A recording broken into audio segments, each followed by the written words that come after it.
안녕하세요. 전 얼마 전 너무나도 소중한 보물을 얻게 된 여자입니다. 그런데 제가 이 보물을 얻게 되기까지 정말 많은 일들이 있었어요. 저희 시모가 저를 참 여러 가지로 힘들게 했었거든요. 아마 대한민국 못된 시모 겨루기 대회 같은 게 있었다면 저희 시모가 아마 당당히 상위권을 차지하지 않을까 싶습니다. 그럼 지금부터 저희 시모에 대해서 얘기해 볼 테니 잘 들어주셨으면 좋겠습니다. 제가 어렸을 적 저희 아빠는 공무원이셨고 엄만 전업주부로 저희 3남매를 키우셨어요. 저희 부모님은 남들이 다 부러워하는 인고 부부였답니다. 엄만 아빠가 퇴근할 시간이 되면 꼭 집 앞까지 마중을 나가셨는데 집에 들어올 때도 항상 두 분이서 손을 잡고 웃으면서 들어오시더라고요. 저희 아빠도 평소에 엄마한테 얼마나 공주 대접을 해주셨는지 몰라요. 여보, 나 퇴근해서도 아직 기운이 철철 넘치니까 남은 집안일은 내가 다 할게. 당신은 앉아서 좀 쉬어. 나 당신이 살림하느라 손 거칠어지는 거 보고 싶지 않단 말이야. 아휴, 애엄마가 살림하다 보면 손도 거칠어지는 건 당연한 건데 왜 그래. 당신이야말로 하루 종일 일하느라 피곤했을 텐데 얼른 씻고 쉬어. 집안일은 원래 내 담당이니까 당신은 신경 안 써도 돼. 그렇게 저희 삼남매는 사랑이 넘치는 가정에서 자라 각자 대학을 졸업하고 직장을 들어가게 되었습니다. 저희 언니랑 오빤 30대 초반에 결혼을 했는데 형부랑 새언니가 둘 다 정말 좋은 사람이더라고요. 집에서 다 같이 모이면 그렇게 즐거울 수가 없었어요. 그러다가 저도 30대 중반에 독서 모임을 갔다가 저보다 3살 많은 한 남자와 친해지게 되었어요. 말도 잘 통하고 성격도 잘 맞아서 친하게 지내다 연인 관계로 발전하게 되었습니다. 남자친구는 아버지가 운영하는 제지회사의 과장으로 근무 중이었는데 집안이 좀 잘 사는 편인데도 불구하고 참 검소하게 살더라고요. 평소에도 차를 끌고 다니기보단 대중교통을 많이 타고 다녔어요. 그런데 한 번은 남자친구와 같이 지하철을 탔는데 노약자석에 대학생으로 보이는 어떤 젊은 남자가 앉아 있는 거예요. 그런데 다음 역에서 몸이 불편해 보이는 할아버지 한 분이 타시더니 그 남자 앞에 가서 이렇게 말씀하시더군요. 학생, 내가 다리가 많이 불편해서 그러는데 자리 좀 비켜주면 안 될까?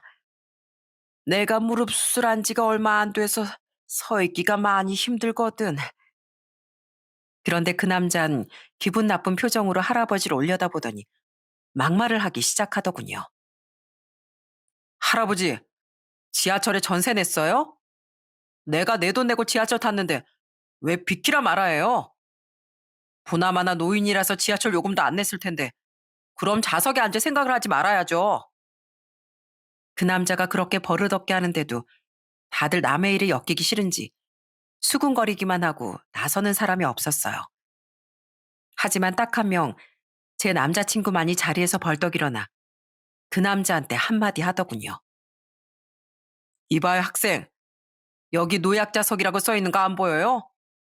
노인이나 장애인, 임산부 같은 약자들이 앉는 좌석인데 학생은 사지 멀쩡하고 젊은 사람이 왜 노약자석에 앉아요? 아, 진짜. 아저씨가 뭔데 참견이에요. 별 꼰대 같은 게. 그래요.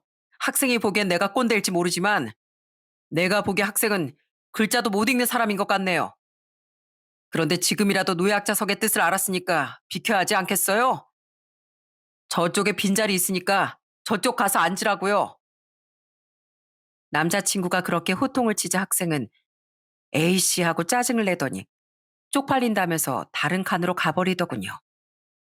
그때 그 할아버지께서 엄청 고마워하시고 다른 승객분들도 멋있다면서 박수까지 쳐주셨어요. 저도 다른 사람이 어려운 일을 당하고 있을 때 도와주는 모습을 보면서 참 멋있다는 생각이 들었습니다. 그러다가 한 번은 남자친구가 주말에 병원에 갈 일이 있다는 거예요. 어디가 아픈가 하고 물어봤더니 그게 아니라 직장 동료가 입원해 있어서 병문안을 가는 거라고 하더군요. 이분이 애도 2명이나 있고 연로하신 어머니까지 모시고 사는 가장인데 암에 걸리는 바람에 지금 입원해 있거든. 그래서 내가 아버지한테 말씀드려서 회사 차원으로 후원도 하고 있는데 그래도 너무 걱정돼서 시간 날 때마다 찾아가는 중이야. 아무리 같이 일했던 직장 동료라고 하더라도 이렇게까지 챙겨주는 걸 보고 남자친구가 참 마음이 따뜻한 사람이라는 생각이 들더군요. 그런데 남자친구와 만나면 만날수록 더더욱 진국이라는 생각이 들었어요.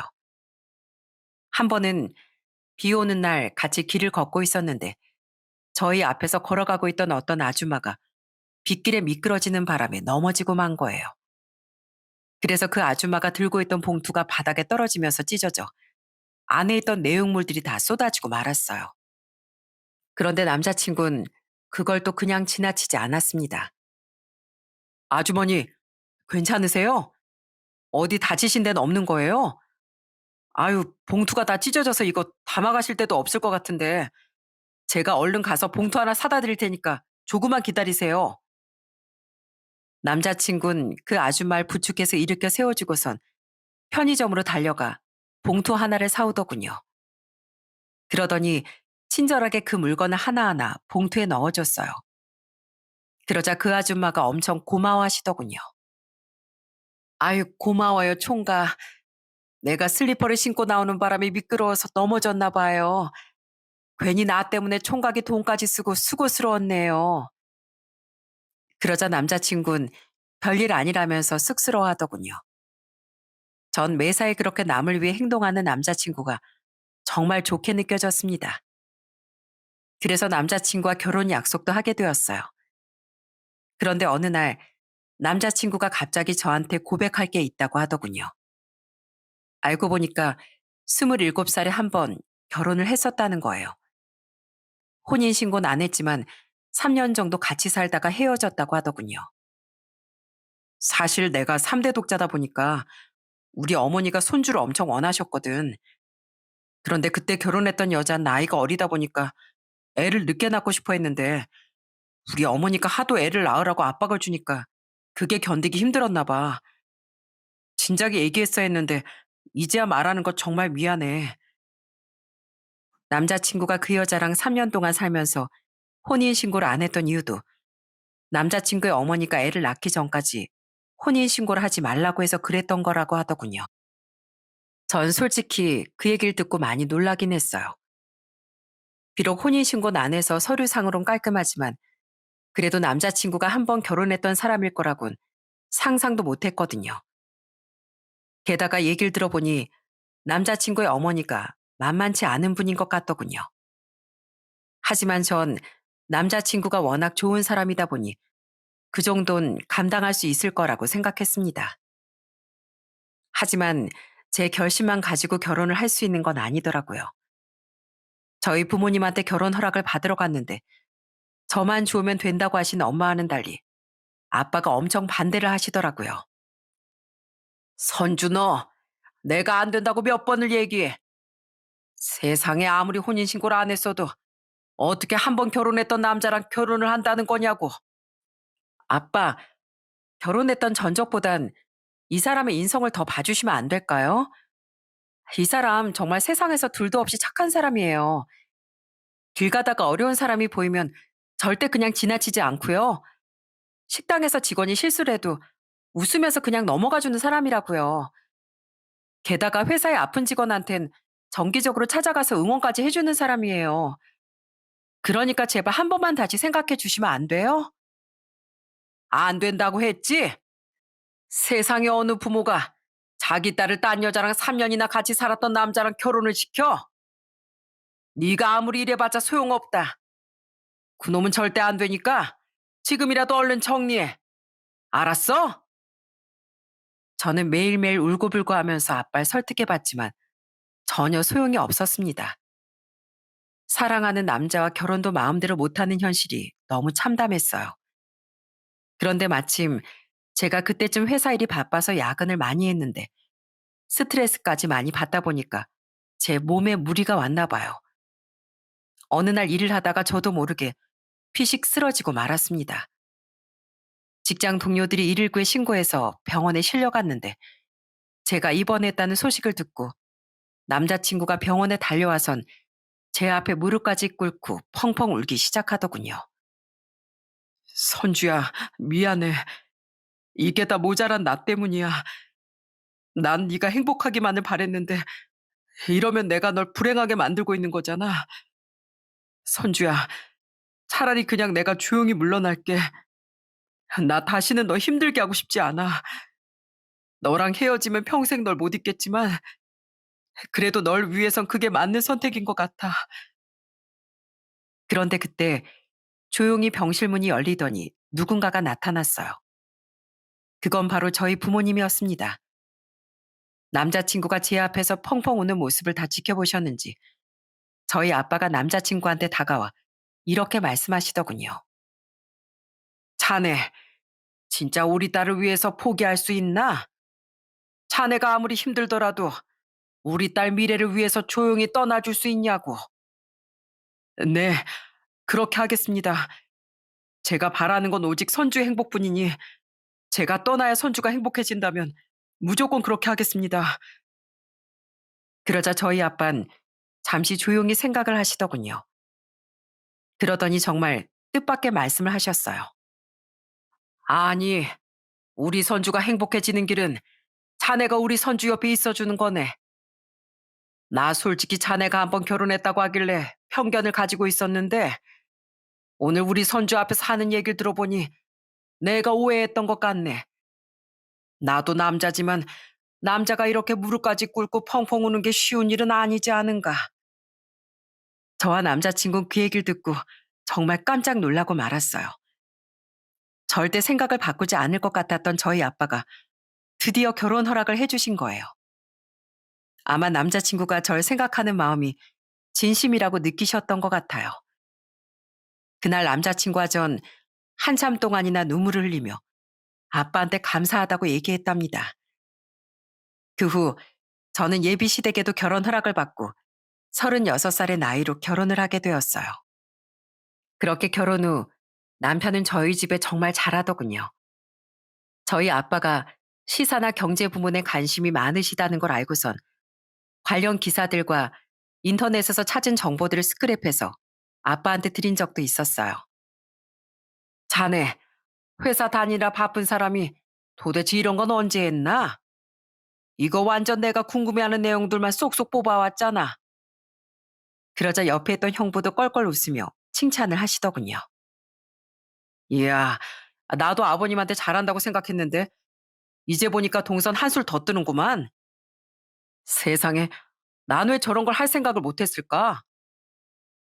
게다가 남편은 음식하는 걸 좋아하는 저희 엄마를 위해 주방 도구들도 비싸고 좋은 걸로 다 바꿔드리더군요. 엄만 남편이 사다 드린 주방 도구들을 써보시더니 엄청 좋아하셨어요. 세상에, 우리 임서방이 사다 준 과일 쓰니까 질긴 것도 쉽게 잘리고 손이 하나도 안 아프더라고. 게다가 이 믹서기도 얼마나 좋은지 몰라. 이러다가 콘크리트도 갈 수 있을 것 같다니까. 저는 그 모습이 너무 고마워서 저도 남편한테 최대한 잘해주려고 노력했습니다.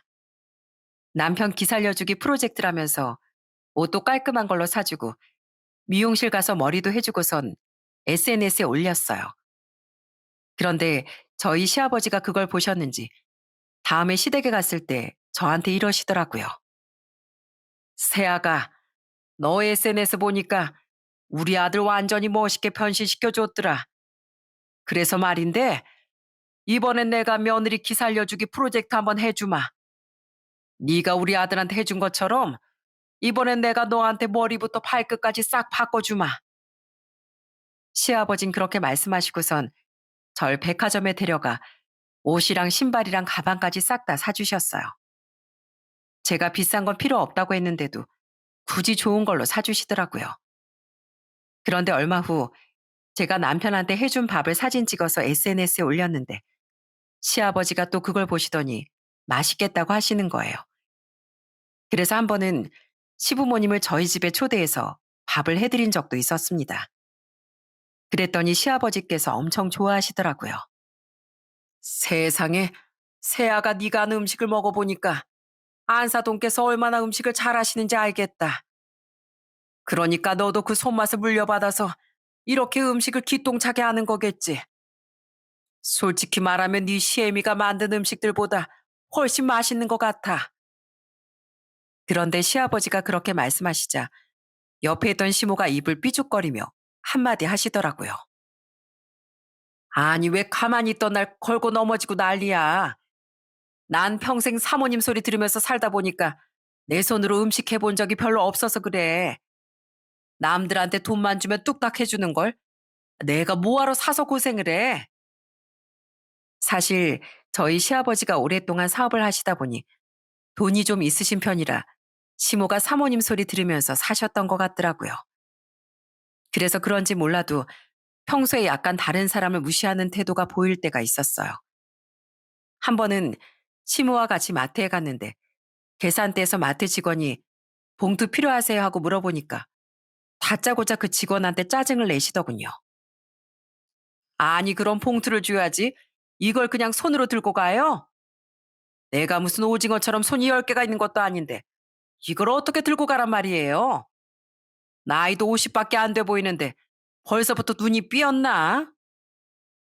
전 갑자기 막말을 하는 시모를 보고 너무 당황스럽더군요. 그래서 제가 대신 마트 직원분에게 사과를 하고 얼른 계산을 마치고 나왔어요. 어머님, 혹시 오늘 뭐 기분 안 좋은 일 있으세요? 그냥 봉투 필요하냐고 물어본 건데 너무 예민하게 반응하시는 것 같아서요. 예민하기 뭘 예민해? 저렇게 눈치도 없고 일하는 센스가 없으니까 마트에서 캐셔일이나 하는 거야. 그리고 내가 평생 사람 부리면서 살아서 잘하는데 저런 직원은 초장에 확실하게 잡아야 돼. 그래야 다음부터 그런 실수 안 하는 거라고. 저는 별것도 아닌 걸로 남을 무시하는 그 태도를 도저히 이해할 수 없었어요. 그런데 또 다른 문제가 하나 더 있었습니다. 역시나 예상했던 대로 시모가 저한테도 임신 얘기를 꺼내기 시작한 거예요. 예, 너 여자 나이 30대 중반부턴 기형아 확률 올라가는 거 몰라? 넌 이미 30대 중반이니까 더 늦기 전에 얼른 낳아야 될 거 아니야. 어머님, 저도 노력하고 있으니까 너무 재촉하지 마세요. 요즘엔 애를 늦게 낳는 사람들이 많아서 40대 때 출산하는 사람들도 꽤 있어요. 그러니까 조금만 차분하게 기다려 주시면 안 될까요? 그때까지만 해도 전 남편이랑 같이 열심히 노력하면 금방 임신을 할 수 있을 거라고 생각했습니다. 하지만 임신이라는 게 그렇게 쉬운 일이 아니더군요. 결혼한 지 5년이 넘었는데도 계속 임신이 되지 않는 거예요. 남편이랑 저랑 둘 다 식단 관리에 운동도 열심히 하고 한약도 쥐어 먹고 했지만 소용이 없었어요. 그러자 치모의 타박이 점점 심해졌습니다. 내가 이럴 줄 알았어. 이게 다 네가 나이가 많아서 그런 거잖아. 너 이제 어떡할 거야? 너 때문에 우리 임시 집안 대가 여기서 끊기는 거 어떻게 책임질 거냐고. 그러자 보다 못한 시아버지가 한마디 하시더군요. 당신 제발 그만 좀 해. 임신이 뭐 하고 싶다고 해서 다 되는 줄 알아? 아유, 새아가. 애 안 낳아도 되니까 괜히 이런 걸로 신경 쓰지 마렴. 난 너희들만 행복하게 잘 살면 된다. 시아버진 그렇게 말씀해 주셨지만 사실 저랑 남편도 애를 낳고 싶은 마음이 컸습니다. 그래서 결국 난임센터를 가서 상담을 받고 시험관 시술을 시작하게 되었어요. 온갖 검사에 시술에 자가주사도 맞아야 되고 초음파 검사는 또 어찌나 많이 하는지 병원을 정말 수도 없이 들락거린 것 같아요. 그 과정이 정말 고됐지만 그래도 임시만 할 수 있다면 다 감당할 수 있다고 생각했습니다. 하지만 정말 불행하게도 시험관 첫 시도는 실패하고 말았어요. 물론 한 번에 성공하기 어려운 건 알지만 그래도 너무 마음이 착잡하더군요. 그런데 안 그래도 마음이 울적한데 시모가 시험관 시술에 실패한 걸 알고 저한테 전화해서 또 막말을 하더라고요. 너 기껏 돈 들여서 시험관 시술해 놓고선 결국에 임신이 안 됐다며? 너 혹시 그거 유전 아니니? 네가 너희 엄마한테서 건강하지 못한 몸을 물려받아서 임신도 못하는 거 아니냐고. 어머님, 그게 무슨 말씀이세요? 저희 엄만 저희 삼남매 건강하게 낳으셨는데 이게 어떻게 유전이에요? 그럼 유전이 아니면 뭐야? 너 때문에 우리 아들이 열심히 일해서 번 돈 병원비로 다 날리게 생겼잖아. 이렇게 될 거였으면 우리 아들이 너 말고 더 건강하고 어린 여자랑 결혼할 수 있게 진작에 헤어졌어야지.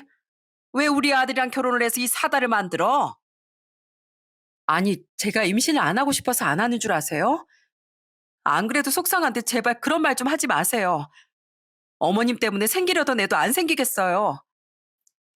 저는 임신이 안 된다는 게 이렇게 큰 스트레스일 줄은 몰랐습니다. 주변에 보면 40대 임신하는 사람들도 꽤 있는데 왜 저만 임신이 안 되는 건지 너무 억울했어요. 정말 시모 말대로 제가 나이가 많아서 그런 건가 하는 생각에 스스로 자책을 하기도 했습니다. 하지만 그래도 꼭 아이를 갖고 싶다는 마음에 남편과 끊임없이 노력을 했어요. 혹시 임신이 될지도 모른다는 희망에 임신 테스트기를 몇 개를 썼는지 모른답니다. 그런데 제가 결혼한 지 6년쯤 되었을 때 평소처럼 아침에 임신 테스트기를 했다가 정말 놀라운 장면을 목격하고 말았어요. 세상에 맨날 한 줄만 뜨던 임신 테스트기에 처음으로 두 줄이 뜬 겁니다. 혹시 테스트기가 잘못됐나 하는 생각에 몇 개 더 해봤는데도 계속 두 줄이 나오더라고요. 전 드디어 임신을 성공했다는 생각에 정말 꿈을 꾸는 줄 알았어요. 마음 같아선 가족들한테 바로 알리고 싶었지만 마침 며칠 후에 시아버지 생신이길래 남편한테도 비밀로 하고 그날 서프라이즈로 알리기로 했습니다. 임신 사실을 혼자서만 알고 있던 며칠 동안 남편 앞에서 싱글벙글한 모습을 내색 안 하느라 제가 얼마나 힘들었는지 몰라요. 그렇게 시아버지 생신 당일 시댁에 모여서 식사를 하게 되었습니다. 저는 식사를 마친 후에 임신 사실을 알릴 생각이었어요.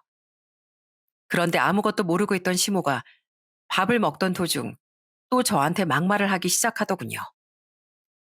너 지금 결혼한 지 몇 년째인지 알아? 벌써 6년이야, 6년. 너 내가 지난번에도 말했지? 이렇게 오랫동안 임신 못할 거면 그냥 우리 아들 젊은 여자랑 재혼할 수 있게 해주라고. 양심 있으면 우리 아들 인생 망치지 말고 알아서 떠나란 말이야. 전 또다시 구박을 하는 시모 때문에 너무 화가 나더군요. 그래서 밥 먹던 숟가락을 탁 내려놓고 이렇게 얘기했어요. 어머님, 도대체 저한테 왜 그러세요? 혹시 제가 마음에 안 드셔서 그러시는 거예요? 어머님 댁은 부자인데 전 그저 평범한 집안 딸이니까 그것 때문에 사사건건 저한테 시비 거시는 거냐고요. 세상에 어머님처럼 임신 가지고 이렇게 들들 볶는 시어머니도 없을 거예요. 뭐라고? 이게 보자 보자 하니까 어디서 버릇없이 큰 소리야? 옛날 같았으면 시어머니가 한 소리 하면 찍소리도 못했어. 그런데 어디서 며느리를 한 애가 따박따박 대들고 있어? 아, 그래요? 그렇게 옛날이 좋으시면 타임머신 타고 옛날로 돌아가시던가요. 전 옛날 사람이 아니라서 그렇게 하기 싫거든요. 뭐? 애 못 낳는 거 네 잘못인데 이게 어디서 큰 소리야? 네 나이가 벌써 42살인데 솔직히 말해서 여자 나이 42살이면 폐차급이야, 폐차급.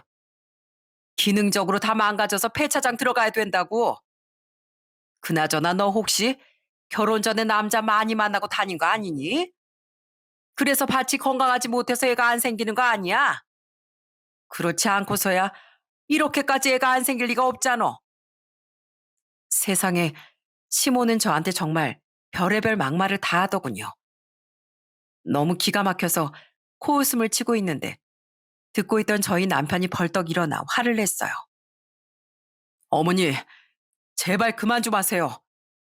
저랑 이 사람이랑 열심히 노력하고 있다고 말씀드렸잖아요. 애가 안 생기면 어쩔 수 없다고 생각하고 받아들일 줄도 아셔야지.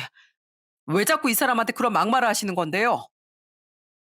그러자 저희 시아버지도 식탁을 쾅 치면서 크게 호통을 치셨습니다. 다들 그만하지 못해? 내 생일이라고 다 같이 모여서 식사나 하려고 했더니 도대체 이게 무슨 소란이야? 상황이 그렇게까지 번지자 전 이제 끝장을 내야겠다는 생각으로 가방을 뒤적거렸습니다. 그리고 가방 안에서 미리 챙겨온 임신 테스트기를 꺼냈어요. 그리고 시부모님 앞에 두 줄 있던 임신 테스트기를 내밀면서 당당하게 얘기했습니다. 어머님이 저 임신하길 그렇게 원하셨죠? 네, 저 임신했습니다. 아까까지 저한테 폐차라느니 남자 많이 만나서 그렇다느니 막말까지 하셨는데 이제 어쩌실 거예요? 저 진짜로 임신했는데 알지도 못하고 저한테 함부로 말씀하신 거 어쩌실 거냐고요. 그러자 시모는 당황해서 어버버하고 임신 사실을 처음 알게 된 저희 남편과 시아버진 너무 놀라서 서로 얼싸안고 기쁨의 환호성을 지르시더군요. 뭐? 진짜 새아가 네가 임신했다고? 세상에 이런 경사가 있나? 이거 완전 동네 사람들 다 불러다가 잔치라도 해야겠다. 여보, 나 이거 꿈 아니지? 진짜 당신 뱃속에 우리 아이가 들어있는 거야? 여보, 나 너무 기뻐서 막 눈물이 나올 것 같아. 나도 이제 아빠가 되는 거잖아. 그런데 시모는 제가 임신 테스트기까지 보여줬는데도 임신했다는 사실을 인정하지 않고 오히려 절 모함하기 시작했습니다. 너 그거 어디서 다른 사람 거 사온 거 아니야? 내가 얘기 들어보니까 요즘엔 두 줄 뜬 임신 테스트기도 서로 사고 팔고 한다며? 내가 겨우 그런 거에 속을 줄 알아? 그러자 시아버지가 또 한 번 시모한테 호통을 치시더군요. 이놈의 여편네야. 제발 그 주둥이 좀 다물어. 우리 며느리가 임신했다는데 어디서 말도 안 되는 소리를 짓거리고 있어? 그러자 시모는 씩씩거리면서 아무 말도 못하고 남편은 저를 꼭 안아주면서 달래주더라고요. 그렇게 전 그날 의기양양하게 집에 돌아올 수 있었습니다.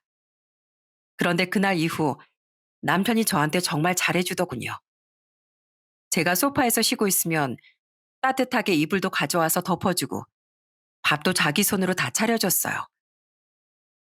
여보, 내가 알아보니까 임신 초기 때 제일 조심해야 한대. 그러니까 당신 아무것도 하지 말고 내가 해주는 대로 다 받아먹기만 해. 그리고 자꾸 우리 어머니가 이상한 말씀 하시는데 그것도 그냥 한 귀로 듣고 한 귀로 흘려버려. 나한테 누가 뭐래도 당신이 제일 소중한 거 알지? 하지만 남편이 그렇게 잘해주는데도 전 임신 기간 내내 엄청난 스트레스에 시달릴 수밖에 없었어요. 제가 나중에 초음파 사진까지 보여주니까 시모가 임신했다는 걸 믿긴 믿었는데 이번엔 또 이상한 걸로 절 의심하더라고요. 어느 날은 저한테 무슨 영상 하나를 보내줬는데 보니까 며느리가 바람 피워서 남의 애를 낳았다는 유튜브 사연이더라고요. 그런데 그걸 저한테 보내고선 전화해서 말도 안 되는 소리를 하시는 거예요. 예, 너 내가 보낸 영상 봤지? 너 혹시 그거 보고 뭐 찔리는 거 없니? 너 솔직히 말해봐. 너 뱃속에 있는 그 애 우리 아들애 아니지? 그게 무슨 소리세요? 이 애가 우리 그 애가 아니면 누구 애인데요? 그거야 나도 모르지. 솔직히 말해서 네가 우리 아들 몰래 딴 남자들 만나고 다녔을지 누가 아니? 제발 말도 안 되는 소리 좀 하지 마세요. 제가 그런 더러운 짓거리를 하는 사람인 줄 아세요? 세상에 시모는 제가 바람을 피워서 남의 애를 임신했다고 착각을 하고 계시더군요. 제가 아무리 아니라고 해봤자 소용이 없었어요. 그런데 더 황당했던 건 시모가 하도 이상한 주장을 계속 펼치니까 시아버지까지 절 의심하기 시작했다는 거예요. 새아가 지금이라도 그냥 솔직하게 얘기 좀 해봐라. 진짜 그 뱃속에 있는 아이 우리 손주 맞니? 아버님, 아버님까지 도대체 왜 그러세요? 아버님은 제가 그런 짓거리를 하고 다니는 여자처럼 보이세요? 저는 저를 의심하는 시부모님 때문에 하루하루 너무 힘들었습니다. 그래도 다행인 건 남편만큼은 절 믿고 엄청 잘해줬다는 거예요. 제가 늦은 나이에 임신을 했다 보니까 혹시라도 유산이 될까봐 저를 아주 애지중지했어요. 제가 조금이라도 피곤할까봐 저를 계속 쉬게 하고 집안일 같은 것도 다 혼자 하더군요. 게다가 입덧 때도 제가 못 먹고 괴로워하니까 자기만 혼자 먹는 게 미안하다며 같이 굶기도 했어요. 그런데 그 와중에도 시모는 계속 저를 못 살게 굴기만 하더군요. 한 번은 쉬는 날에 저희 집에 찾아와선 다짜고짜 저한테 또 말도 안 되는 요구를 하는 거예요. 너 지금 다니는 직장에 남자 직원들 많이 있지? 내가 오늘 하루 시간 줄 테니까 너희 회사에 있는 남자 직원들 리스트 좀 뽑아봐라. 내가 네 뱃속에 있는 그의 아빠가 누군지 색출해내야겠으니까. 뭐라고요? 이제 하다하다 제가 직장 동료랑 바람을 피웠다고 생각하시는 거예요? 제가 아니라고 도대체 몇 번을 말씀드려요. 도대체 언제까지 절 의심하실 거냐고요. 만약에 제가 이해 낳았는데 어머님 손주 맞으면 어쩌실 건데요? 저 그럼 그땐 어머님 안 보고 살아도 되죠? 보나마나 내 손주도 아닐 텐데 무슨 상관이야. 그러든지 말든지 네 마음대로 해라. 네, 꼭 그렇게 할게요. 그러니까 저한테 더 이상 쓸데없는 얘기하지 마시고 나중에 친자검사 결과나 기다리세요. 아시겠어요? 저는 그렇게 말하고선 시모를 집에서 쫓아냈어요. 시모 때문에 받는 스트레스가 너무 크다 보니까 애한테도 안 좋을 것 같아서 결국엔 마지막 2달 동안은 친정에서 지내게 되었습니다. 만약에 운이 나빴다면 시모 때문에 스트레스 받아서 어렵게 가진 아이를 유산했을지도 모릅니다. 그래도 다행히 전 10달을 꽉 채우고 건강한 아들을 출산할 수 있게 되었습니다. 아들을 출산한 후 양가 부모님이 다 병원으로 오셨어요. 다들 절 축하해주러 오신 거겠지만 시모만큼은 제가 낳은 아이가 남편을 닮았는지 안 닮았는지 보러 온 거였습니다.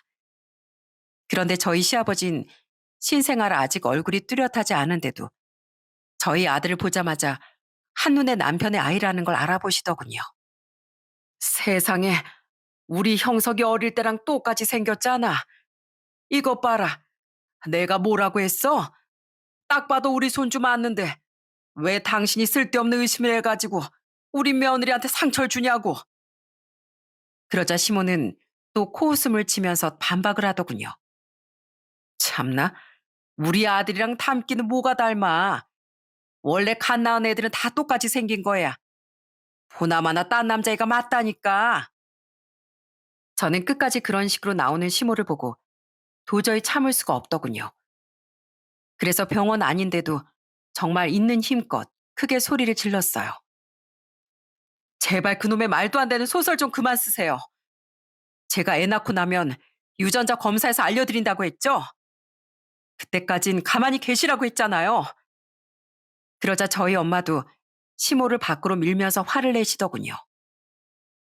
이보세요, 사돈. 며느리가 애를 낳았는데 그게 무슨 막말입니까? 저 우리 딸 이런 취급 받는 거 못 참으니까 당장 나가세요.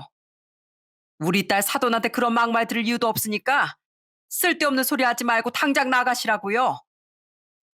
결국 시모는 쫓겨나고 시아버진 저한테 눈물로 사과를 하기 시작하셨습니다. 혜미야, 정말 미안하다. 내가 네 시애미가 짓거리는 헛소리 때문에 잠시나마 널 의심했었어. 네가 그럴 애가 아니라는 걸 뻔히 알면서도 그렇게 생각했던 거 정말 미안하구나. 아니에요, 아버님. 원래 옆에 있는 사람이 말도 안 되는 소리를 수백 번씩 반복하면 자기도 모르게 혹하게 되는 거잖아요. 그래도 아버님은 원래 절 예뻐하셨고 저희 애 보자마자 아버님 손주인 거 바로 알아보셨으니까 하나도 안 서운해요. 그러니까 너무 미안해하지 마세요. 그래도 미안한 걸 어떡하니. 내가 정말 너랑 우리 사돈들께도 면목이 없구나. 그 후 산후조리를 마친 전 약속했던 대로 유전자 검사를 의뢰했습니다. 그리고 검사 결과는 당연하게도 남편과의 친자 확률 99.99%였어요. 저는 당당하게 시모한테 그 검사 결과지를 보여줬습니다. 어머님, 여기 써 있는 거 보이시죠? 어머님은 우리 아들이 어머님 손주 아니길 바라셨을 텐데 이거 안타까워서 어떡하죠? 여기 보니까 어머님 손주 맞다고 되어 있네요. 아니, 정말 우리 손주가 맞다는 거야? 그럼 진짜 우리 임시 집안 핏줄이라는 거네? 그래요. 임시 집안 핏줄이에요. 그나저나 어머님, 제가 전에 분명히 말씀드렸죠? 친자 검사에서 어머님 손주 맞으면 앞으로 어머님 안 보고 산다고 했잖아요. 어머님도 동의하셨으니까 그렇게 해도 되는 거죠? 그러자 시모는 얼굴이 새하얗게 질리면서 변명을 하기 시작하더군요. 아니, 진짜로 나를 안 보고 살겠다고? 예, 그건 내가 잠깐 오해해서 그런 거야. 내 주변 사람들이 나한테 하도 이상한 얘기를 많이 해서 내가 쓸데없이 널 의심했나 봐. 이 얘기를 들어보니까 요즘 젊은 여자들은 결혼해서 애인도 만들고 남자 관계가 지저분하다고 하더라고. 그래서요? 아무리 주변에서 그렇게 얘기했어도 증거도 없이 며느리를 그렇게 의심하시면 안 되죠. 아무튼 전 약속한 대로 앞으로 어머님 안 보고 살 거예요. 그러니까 어머님도 그런 줄 아세요. 애미야, 그러지 마렴. 내가 다 잘못했다. 어? 시모가 저한테 그렇게 사과를 했지만 전 받아주지 않았습니다. 그리고 그 이후에 시모랑 아예 안 보고 살았어요. 임신이 안 된다고 저를 수도 없이 구박한 걸로도 모자라 절 바람이나 피우는 여자로 끝까지 몰고 간 걸 도저히 용서할 수 없었거든요. 저희 남편과 시아버지도 다 제 편이라 절대 시모랑 보지 말라고 하시더군요. 그 후 전 완전히 공주 대접을 받게 되었어요. 시아버진 제 출산 선물로 용돈을 300만 원이나 주시고 육아용품도 엄청 좋은 걸로 사오셨더라고요. 에미야, 내가 이거 제일 좋은 브랜드로 알아보고 산 거다. 내가 그래도 돈 좀 있는 사람인데 우리 손주한테 뭐든지 제일 좋은 걸로 해줘야지. 시아버진 저희 집에 자주 와서 애를 많이 봐주셨어요. 저는 너무 감사해서 밥이라도 맛있게 차려드리고 싶었는데 절대 못 차리게 하시더라고요. 아유, 푹 쉬면서 몸질해야 되는 애가 무슨 밥을 차린다고 그래? 네가 나한테 밥을 차려줄 게 아니라 오히려 내가 너한테 밥을 차려줘야지. 그런데 내가 음식은 할 줄 아는 게 없으니까 너 먹고 싶은 거 있으면 배달시키거나 아니면 직접 가서 사다 주마. 아무리 비싼 음식이어도 상관없으니까 너 먹고 싶은 거 있으면 다 얘기하렴. 한 번은 저희 집에 친정 부모님이 와 계셨는데 시아버지가 그날도 저희 집에 오신다고 하시더군요. 친정 부모님이 와 계신다고 하니까 오히려 잘 됐다면서 두 손에 선물을 가득 사오셨어요. 아이고, 사돈, 정말 감사합니다. 사돈께서 이렇게 예쁜 딸을 며느리 삼게 해주셔서 제가 이렇게 똑두꺼비 같은 손주도 보게 됐네요. 그래서 너무 감사한 마음에 이렇게 선물도 사왔습니다. 제 마음이니까 꼭 받아주셨으면 좋겠어요. 아유, 무슨 선물까지 주고 그러세요? 저희야말로 임서방같이 좋은 사이를 얻어서 저희 딸이 이렇게 공주 대접 받으면서 살고 있으니까 오히려 저희가 더 감사하죠. 아닙니다. 저희 아들이 아무리 며느리한테 잘해준다고 해도 저희 안 사람이 한 짓이 있지 않습니까? 우리 며느리가 저희 안 사람 때문에 참 스트레스 많이 받았을 겁니다. 그런데 앞으로는 절대 그러지 못하게 제가 우리 며느리 보디가드가 될 테니까 너무 걱정하지 마세요. 시아버지가 그렇게 말씀하시자 저희 부모님도 안심하셨는지 웃음을 지으시더군요. 게다가 저희 남편도 저한테 너무 잘해주니까 부모님이 참 고마워하셨어요. 남편은 시아버지 회사에서 일하느라 피곤할 텐데도 퇴근하면 꼭 자기가 애를 다 봐주더라고요. 밤에도 애가 자주 깨는데 그때도 자기가 일어나서 분유도 먹이고 재우기까지 했어요. 여보, 출근하는 사람이 새벽마다 이러면 어떡해. 우리 재현이 내가 재울 테니까 얼른 자. 아니야.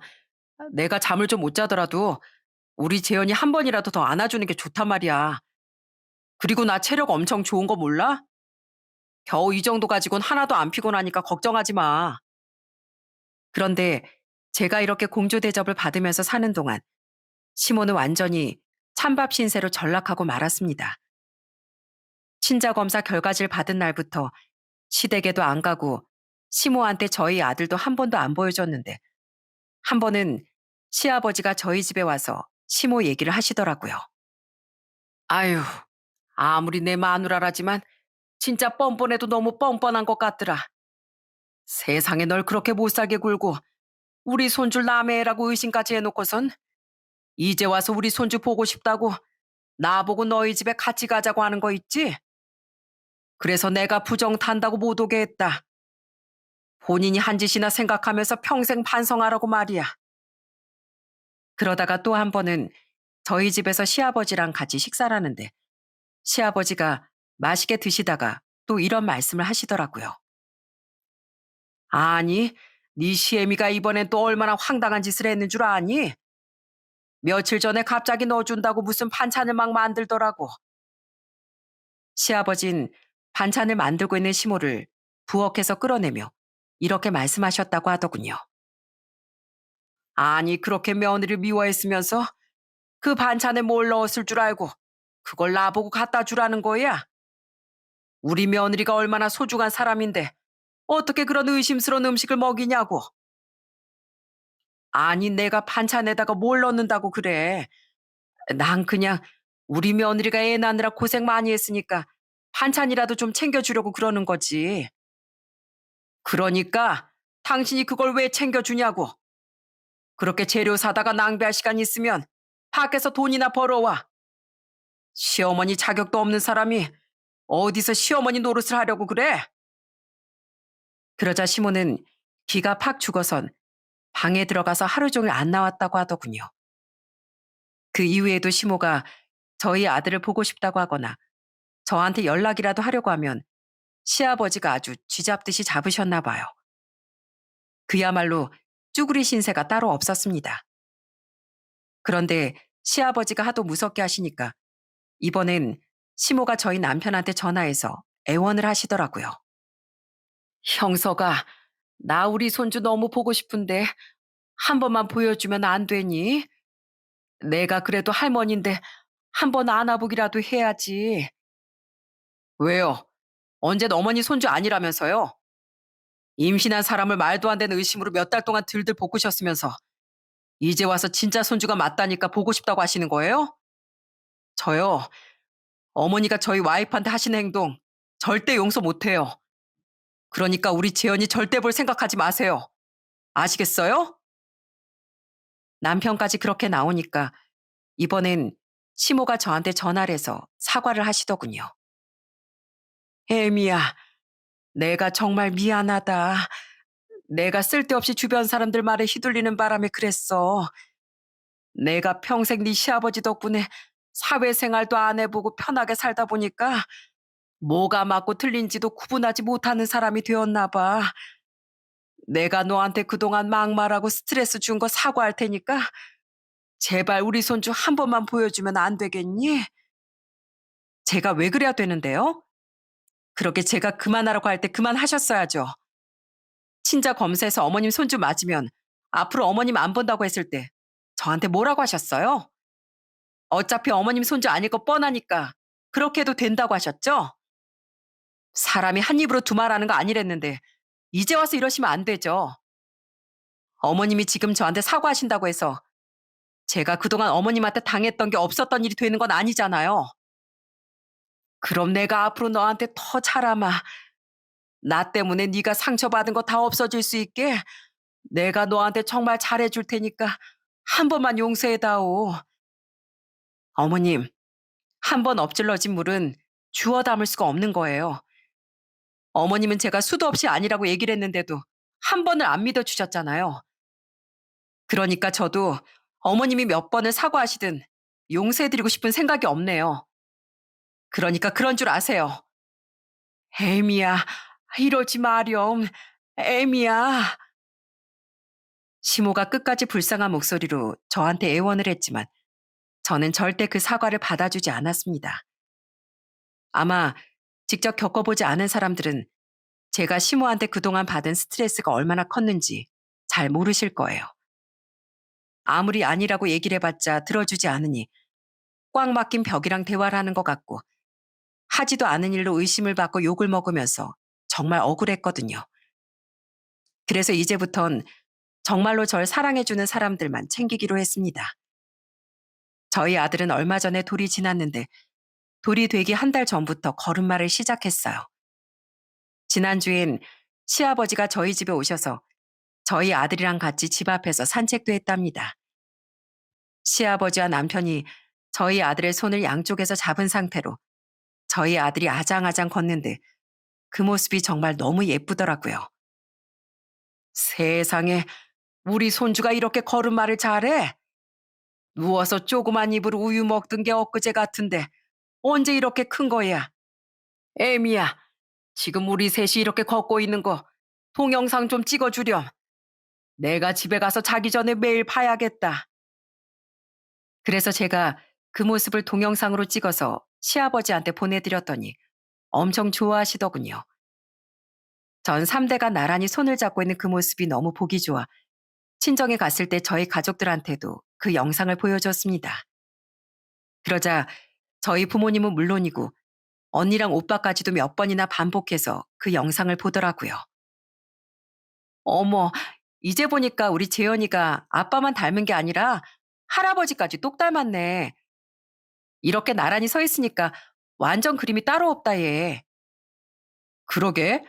이렇게 보니까 나도 이런 영상 하나 찍고 싶어지는걸? 아버지, 우리도 이런 영상 한번 찍어봐요.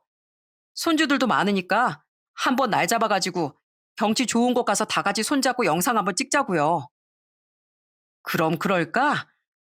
그런데 난 손주가 벌써 5이라 다 같이 손잡고 찍으면 무슨 기차놀이 하는 줄 알겠는걸?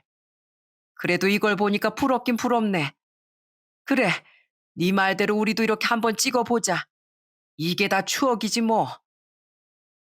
결혼 6년 만에 어렵게 아들을 얻은 전 지금 저희 아들 덕분에 엄청 행복하답니다. 어렵게 찾아온 아이인 만큼 정말 최선을 다해 키우고 싶어요. 저희 아들한테 가족이란 게 이렇게 따뜻하고 소중하다는 걸 꼭 보여주고 싶습니다. 전 아직도 시모랑은 안 보고 사는데 솔직히 언제까지 이렇게 지낼지 모르겠어요. 나중에 시간이 흐르면 언젠간 시모를 용서할 날이 올 수도 있겠지만 적어도 아직은 아닌 것 같습니다. 제가 그동안 시모한테 받았던 상처가 너무 컸기 때문에 그게 아무는데 시간이 많이 걸릴 것 같아요.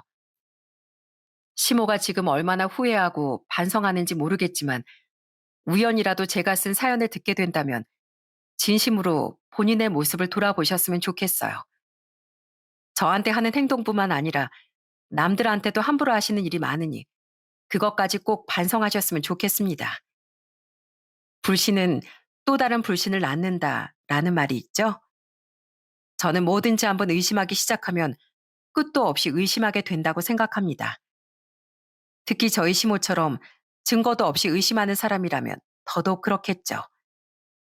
가족이란 서로 믿음이 바탕이 되어야 하는 사이인데 그렇게 무작정 의심하기만 하는 사람을 정말 가족이라고 할 수 있을까요?